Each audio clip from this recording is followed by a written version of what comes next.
आणि बसमध्ये सर्वच आमदार जे आहेत ते चढताना आपल्याला पाहायला सध्या मिळत आहेत। उपमुख्यमंत्री अजित पवार, त्याचसोबत प्रदेशाध्यक्ष सुनील तटकरे आणि त्याचसोबतच राष्ट्रवादीचे 40 आमदार आणि 2 अपक्ष आमदार देखील या सर्वच प्रक्रियेमध्ये सहभागी आहेत आणि सर्वच आमदार जे आहेत ते सध्या हॉटेल ललितमधनं एका बसद्वारे विधान भवनाकडे जात असतानाची ही संपूर्ण तुम्ही दृश्य जी आहेत ती पाहू शकता। संपूर्ण आमदार जे आहेत ते सध्या हॉटेल ललितमधनं आज सध्या हॉटेल ललितमधनं सर्वच आमदार जे आहेत ते बाहेर पडताना आपल्याला पाहायला मिळतात। नितीन पवार आहेत। नितीन पवारजी, किती विजयाचा विश्वास आहे तुम्हाला? विश्वास आहे 100% दोन्ही सीट निवडून येतील। यशवंत मानेजी, तुम्हाला काय वाटतं यंदा तुमचे 2 उमेदवार निवडून येतील? दोन्ही उमेदवार पहिल्या फेरीत निवडून येतील 100% खात्री आहे। निलय नाईक जी, परंतु तुमचे आमदार संपर्कात आहेत, महाविकास आघाडी म्हणतायत, तुम्ही संपर्कात आहात असं म्हणतात? इंद्रनील नाईक आहे मी आणि आमच्या पहिल्याच फेरीत निवडून येणार 1000%। अतुल बेनकेजी, काय तुम्हाला विजयाचा विश्वास वाटतं? 100% फर्स्ट राऊंड मध्ये अजितदादांचे दोन्ही कॅन्डिडेट निवडून येणार, राजेश पिटकर आणि शिवाजीराव गर्जे। महाविकास आघाडीची बैठक झाली पण ते म्हणतात ते तुमचेच, आता राष्ट्रवादीचे आमदार भूलभुलैया करतात, बाकी काही करत नाही। दिलीप पाटील आहेत। सर, काय म्हणतात, कोण जिंकणार? विजयाचा विश्वास किती आहे? राष्ट्रवादी काँग्रेस पक्ष। आपण पाहिलं तर सर्वच राष्ट्रवादीचे आमदार जे आहेत ते सध्या सुनील शेळके आपल्या बरोबर आहेत। सुनील शेळकेजी, कोण जिंकणार, काय तुम्हाला वाटतं? अजित दादा, राष्ट्रवादी काँग्रेस पार्टी।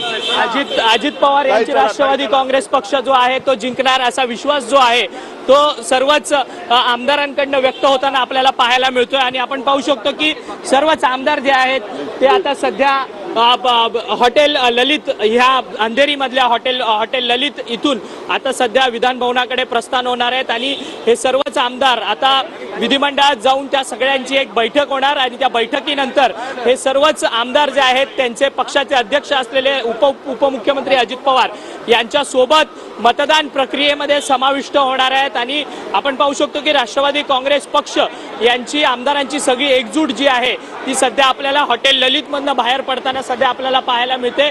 जवळपास राष्ट्रवादी काँग्रेस पक्षाचे 40 आमदार आहेत आणि 2 अपक्ष आमदारांचा पाठिंबा या सर्वच राष्ट्रवादी पक्षाला मिळालेला आपल्याला पाहायला मिळतो। त्याचसोबत 2 अपक्ष आमदार म्हणजे अर्थात देवेंद्र भुयार आणि संजय मामा शिंदे हे 2 आमदार पकडून जवळपास 42 आमदार राष्ट्रवादी काँग्रेस पक्षाकडे आहेत।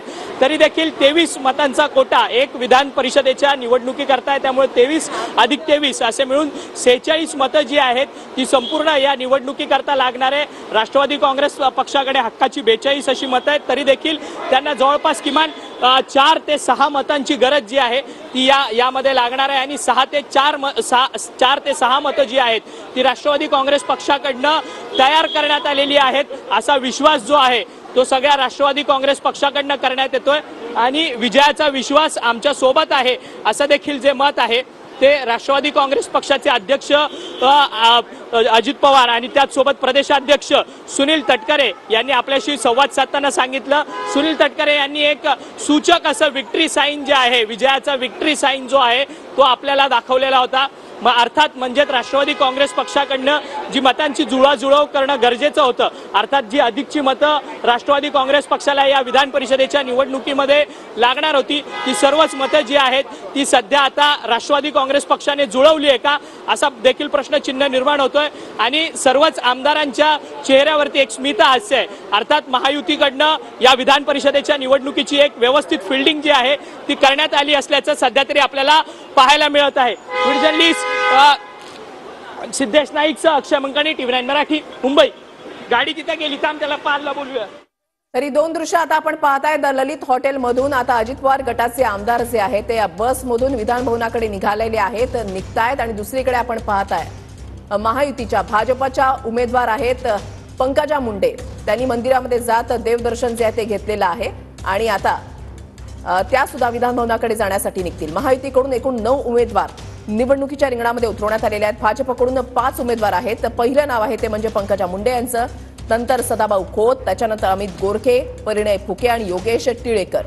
शिंदे गटाकडून कृपाल तुमाणे आणि भावना गवळी आणि अजित पवार गटाकडून शिवाजीराव गर्जे आणि राजेश विटेकर असे 9 उमेदवार निवडणुकीच्या रिंगणामध्ये उतरवण्यात आलेले आहेत आणि आमचे 9च्या 9 उमेदवार निवडून येतील असा विश्वास महायुतीकडून व्यक्त करण्यात आलेला आहे. पंकजा मुंडे सिद्धिविनायकाच्या दर्शनाला ज्या आहेत त्या गेलेल्या होत्या आणि आता बाप्पाचं दर्शन घेऊन त्या मंदिरामधून बाहेर पडतायत आणि यानंतर आता त्या थेट विधानभवनामध्ये जातील. अगदी काही वेळातच म्हणजे 9 वाजता मतदानाला सुरुवात होणार आहे. आज काय होतं हे पाहणं महत्वाचं असेल तर दुसरीकडे आपण दृश्य पाहताय ती म्हणजे हॉटेल ललितमधून अजितदादा गटाचे आमदार जे आहेत ते आता निघतायत आणि थेट विधानभवनामध्ये जातील.